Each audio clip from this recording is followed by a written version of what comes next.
Good evening, Taryn. So, I'm standing outside of 3431 South Myrtis. This one is, I'm standing in the carport right now. This one is the one that it's a 4-bedroom, 2-bath, and you had mentioned the yard having some side space. It does, but it does look like there's a little bit of updating that needs to take place. So let's go ahead and take a look.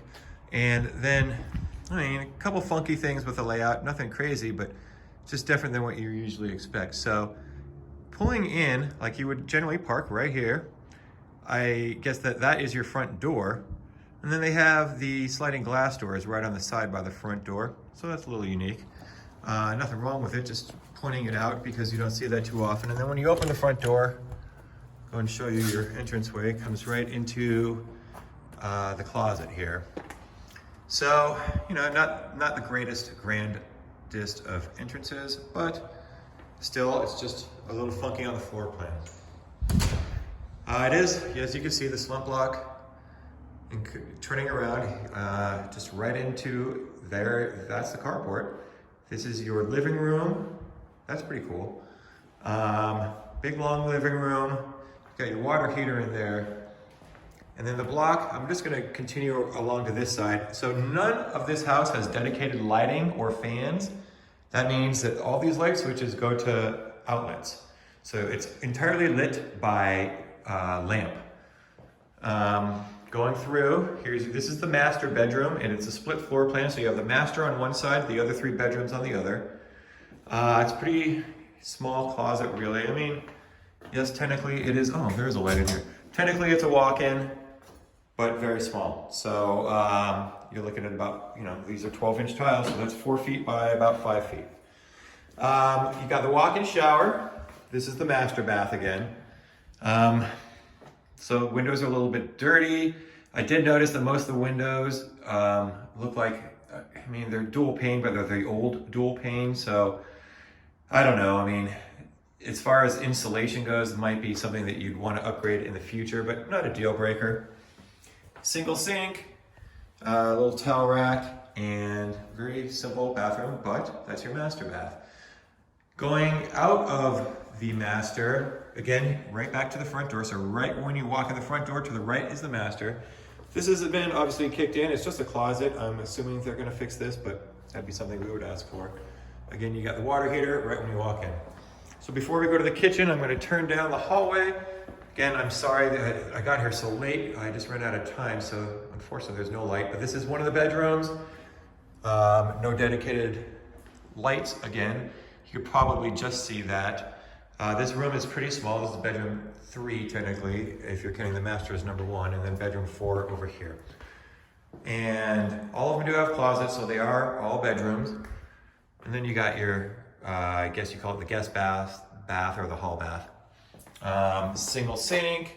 Got a pretty decent size for a bathroom. Pretty standard size, I should say. It's nothing huge about it, but it's all you need, right? And the high ceilings. So coming out, again, back into the living space. And if you turn right here, you're in the dining room, into the kitchen, the old light fixtures.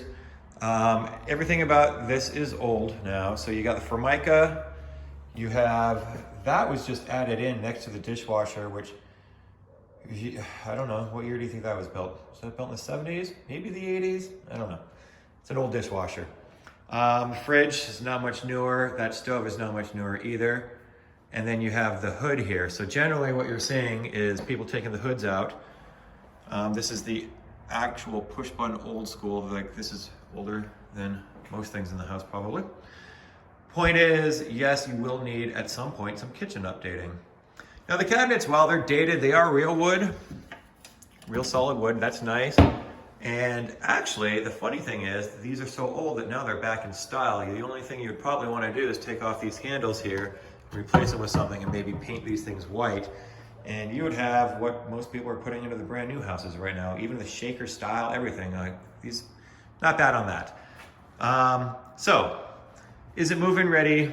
Technically, yes. You could move in, you wouldn't have to do anything. It doesn't need paint, it doesn't need anything, but you do have certain things that cosmetically might appeal to you to get fixed. This is Formica. That's not going to get fixed. There's nothing you can do to that other than replace it, or Maybe you could somehow paint it or something, but it'll never look right. Basically, you're looking at maybe a kitchen remodel in the future, or if you're happy with it, you leave it like it is, right? Real quick, we're gonna go out in the backyard. So the backyard's not huge. Oh, before I go too far back there, turning to the side, this is your laundry room. The laundry room, I don't think I saw a light switch. There it is, okay.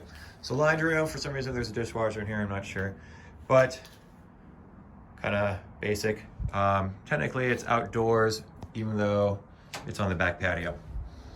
So, if you come out to the yard, I'm gonna take about, it's like about 12 feet or so to the alleyway. So it's not a huge backyard, but it's not tiny. And then both sides of the house do have room for a dog run, like you had kind of mentioned.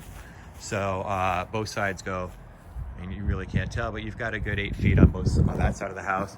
And then coming over to the other side of the house, you're looking at maybe about 8 feet as well. And I'm so sorry that this, you just can't tell anything with this camera in the dark.